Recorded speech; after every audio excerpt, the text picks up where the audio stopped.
Hello friends, welcome back to the library. Today I'm going to review the latest book, The Stay-at-Home Mother by Nicole Trope, or Trope? Not sure how you say last name, T-R-O-P-E. Wow, that's all I can say is wow. So there's two main characters, two stay-at-home moms. One is named Andrea, one is named Gabby. It's set in the UK. So you've got a little bit of variation in like some of their phrasing compared to here in the States.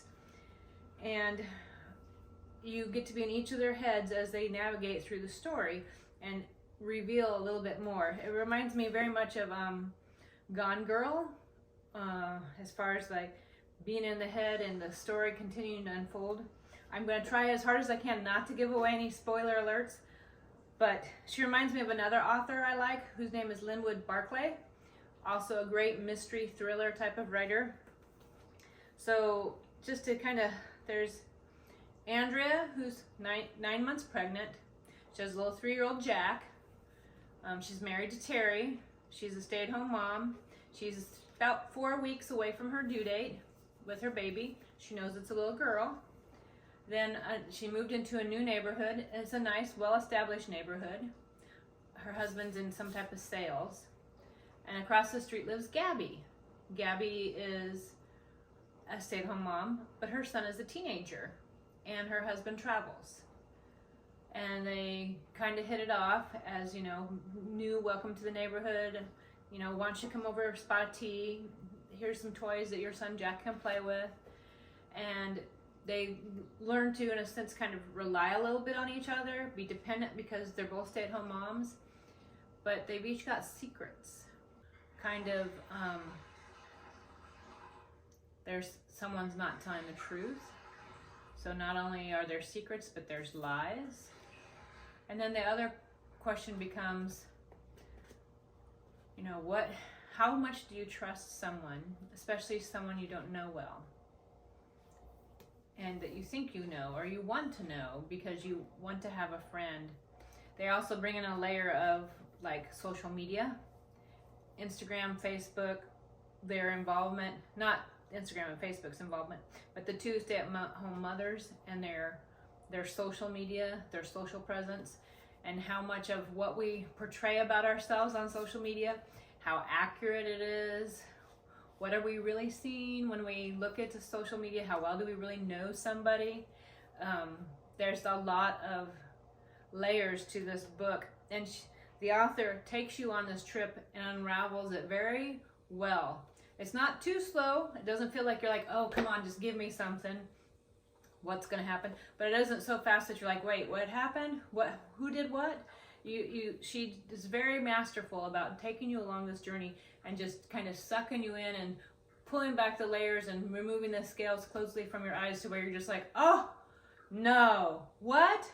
And then as it keeps going, you just keep more just, what? I mean, I found myself towards the end of the book, when I think I had like 3 or 4 chapters, that I was like, I don't care what time it is, because it was late in the evening, because I usually read before bedtime. I was like, I don't care what time it is, I'm staying up till I finish this book because I have to know what's happening.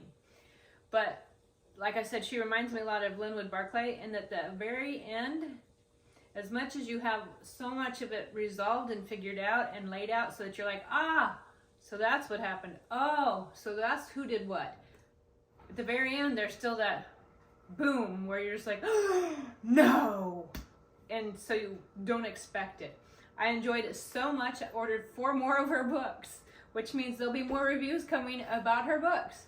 So if you love a good thriller like Gone Girl, one that will keep you turning the pages and wanting to read the next chapter, wanting to know who's who and what they're doing and who they really are, if you want to get to the end and have that boom kind of a surprise where you're like, I did not see that coming, I did not see that coming, you need to read this book, because it's an awesome book. I could see it like a Hallmark movie because it's just so good. I would read it again because it's just so good. So anyway, that is my book review for today. The Stay-at-Home Mother by Nicole Trope, I don't know how to, T-R-O-P-E.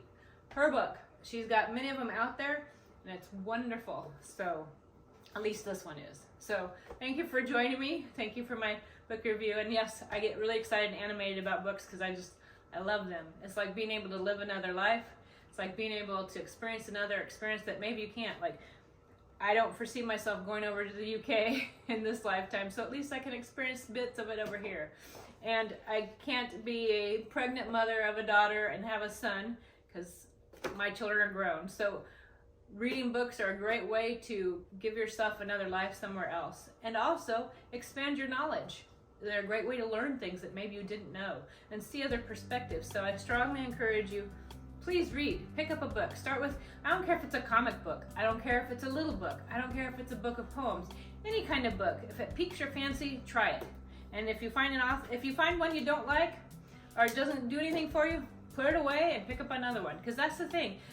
I mean, look at it like this. How many restaurants do you go to and you try an entree and you're like, I don't like it, it wasn't that good. But the next time you go, you try a different entree and you're like, oh, that's the best, I love it.